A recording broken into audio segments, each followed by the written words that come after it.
Tim, thank you very much, and good afternoon, everyone. I want to thank the OIAC members who are here today and their colleagues back home in their states for hosting this holiday luncheon. I hope all of you are ready to enjoy a great holiday season, ready to enjoy a fantastic Persian meal. But actually, I'm going to focus a little more on the dark side of why we came here today. I want to address my comments principally to the people who are working for the United States Senate or House, people who are working in Congress. First of all, I salute you and I thank you for your public service to the United States. It's very important, and thank you for coming today. I also want to thank the members of the media who are here today and who may be covering this event.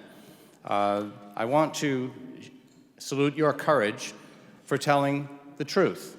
It's pretty hard to put a spin on the remarks that you heard, the facts that Madame Rajavi has given you, and particularly the video clips from inside Iran. And there are many more like that. I saw one today from Iran. It was a funeral gathering for one of the deceased protesters with thousands upon thousands of people. That was today on a cell phone video, and there are many more like that. So I want to challenge any members of the media who talk about Iran, any producers, executives of media organizations, any think tank Iran experts who build their career by interviewing Iranian officials and want to maintain access to Tehran. There will come a time soon, I predict, when you will be judged by whether you got the story right or whether you maintained access to a regime which is perhaps on the verge of collapse. I urge you to rethink your position, to tell the story of this group, of these Americans, of the relatives who perished in the jails of Iran and the streets of Iran under the thumb of the regime. That is the story. And I have to comment, now you know why Iran spent so much money and went to Syria's defense in 2011. Now you know what they were trying to prevent. This is why they went to Syria in 2011 when the Arab Spring arrived, to prevent what you just saw, to prevent what started a few weeks ago on the streets of Iran. But it can't be stopped because of the protests in Lebanon, the protests in Iraq against Iranian influence, and the protests, frankly, around the world, in Bolivia, in Chile, in Hong Kong. This is a movement that is against authoritarian repression, and it is particularly acute in Iran today. So they have failed to stop this uprising. And so I'm going to challenge my friends who work on the Senate and ask some harder questions. Are you ready to brief your senators on what is happening and what will happen in Iran? The protests may have started in December of 2017, but in the past 2 weeks, a new situation has developed. The regime has begun opening fire on their own citizens. Do you remember Syria? In 2011, the Assad regime did the same thing with their citizens protesting in the southern town of Deraa. And then the barrel bombs started falling throughout Syria.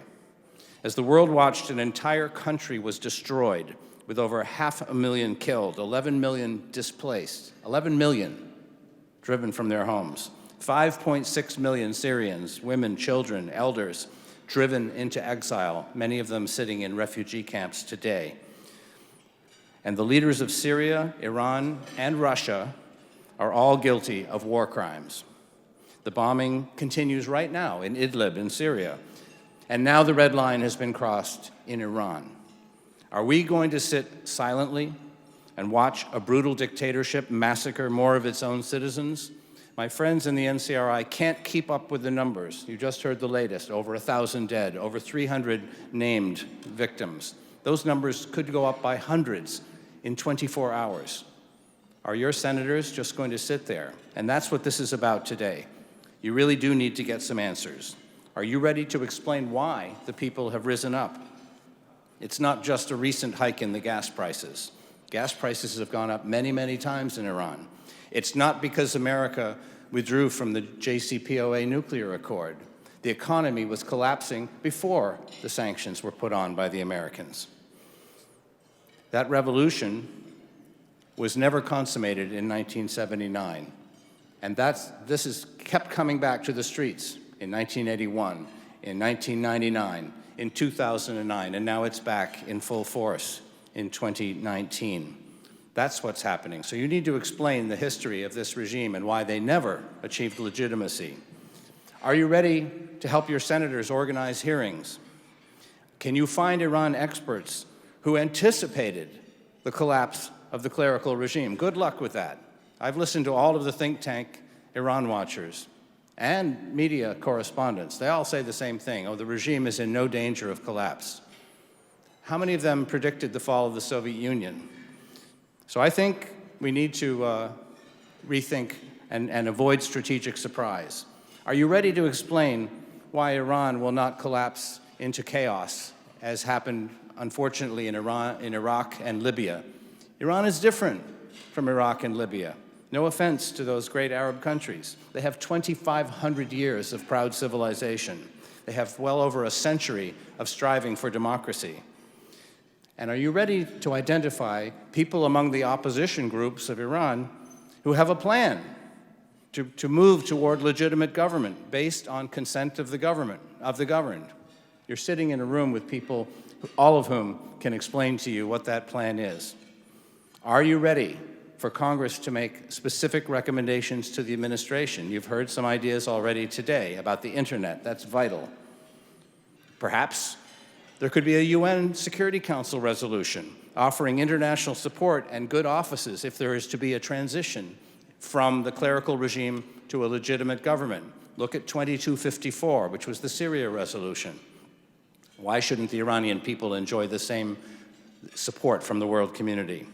How about an offer that the U.S. will end sanctions against Iran if Iran creates a legitimate constitutional government and forswears nuclear weapons? An offer like that would make a difference in the street. How about calling for a thorough counterintelligence investigation to identify the regime's agents of influence in the United States? And guess what? They will find many. And this includes, I'm sorry to say, parts of the media. The public needs to understand how certain news groups and reporters have made a tacit deal with the regime in order to gain privileged access and safe passage in and out of Iran. How about asking the FBI to vet the most visible experts, the ones who get quoted in the Times and the Post and all the other papers every day about Iran, who seem to have easy access to senior leaders of this regime? How about examining how the regime may have supported some of the other opposition groups in order to divide and conquer and make sure that all of those Iranians who want to see change never unite into a single force? So my friends working on Capitol Hill, you need to be ready, because one fine day, you're going to have a lot of work to do. You need to know why the people rose up, why the regime collapsed, why the Washington experts didn't see it coming, and above all, what to do next. So that's why we came here today, to make sure that the United States is not guilty of strategic surprise in Iran, as we were 40 years ago when the Shah fell from power. So you thought this was a free lunch, and to my friends on the Senate staff, I came here to make you work harder. So here are some questions, and I'll just run through them, and then you're going to hear from two great American leaders. First, if the NCRI is not a terrorist group, and it never was, and that's a fact, why did the U.S. government and other governments find it convenient to put them on the terrorism list? That's actually an easy question. There are plenty of books written about that. The NCRI was the one who exposed Iran's nuclear enrichment program in the early 2000s. They've published detailed books. Many of them are probably outside the door here. Book after book on subjects like a guide to all of the bases of the Revolutionary Guards in Syria, who the commanders are, where they're located, the locations of the regime's terrorist sites and training sites inside Iran, details of the industrial conglomerates that are owned by the religious foundations under the Supreme Leader or the Revolutionary Guards. They control all the contracting. They control all the banks, as you've already heard. Books about many of the aspects of the smuggling routes throughout the Middle East, a guide to the regime's recent terror operations across Europe, country by country, and now a guide to the regime's security leaders in each of the provinces of Iran, the people running the suppression of the protests. In other words, they've generated an entire catalog of well-written, well-researched publications, which are all registered with the Library of Congress. And so here's the question. They've been accused of being a terrorist group. Can you name any other terrorist group, or any terrorist group, that has a large and growing library of impressively well-researched scholarship on international security affairs? I don't know of any, but I can't cite any classics in the Library of Congress by Abu Nidal or George Habash or Aum Shinrikyo or Al-Qaeda or ISIS. As you can see, it has become almost ridiculous and obscene to consider these people terrorists. They are educated Iranians who have committed themselves to freedom in Iran. So folks, we need to tell everyone in Washington, stop repeating regime propaganda. The NCRI and the MEK are not and never were terrorists. 4 major court cases and US intelligence and law enforcement have concluded this long ago, but somehow the word hasn't reached the smart people inside the Beltway.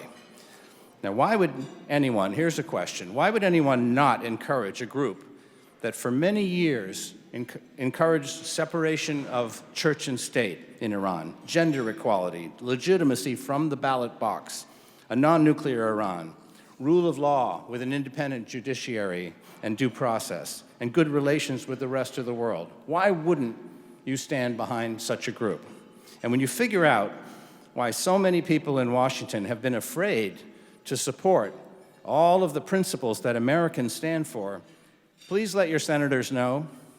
If it helps, the sponsors here can give you books and articles that answer that question. I've authored a couple of them myself. Another question, this event today was co-sponsored by Americans, Iranian Americans from OIAC branches in 33 states, plus the District of Columbia. Every branch talks with their elected representatives and their senators. Can you name a community of Iranian Americans other than this one that even comes close to the OIAC in terms of the breadth and depth of membership? They organized this event because all of these Americans have family ties from every corner of Iran, and they're now living in every corner of America. They run successful businesses, they raise families, they represent the American dream, and they're trying to send Congress a message. This regime has no future. America must prepare to support the people of Iran when the regime collapses. To you. I'm almost done here. Here's another question. Have you noticed that some analysts and journalists keep asking, where does the National Council of Resistance of Iran get their financial support? This is kind of an annoying question that keeps coming up. Well, if any of you have questions about this, I assure you that any member of the OIAC here today will be glad to explain how the Iranian diaspora and many Iranians inside Iran support the NCRI. And have you noticed that no one ever asks, where does the son of the deposed Shah of Iran, Reza Shah, get money to run a huge campaign appealing for help in his apparent bid to reclaim his father's position back in Iran? No one ever asks, where's his money coming from? You know why? I suppose the only question is, how much of the people's money, how many billions of dollars did the Shah move into foreign banks to support his family before fleeing the country? Everybody knows where that money came from.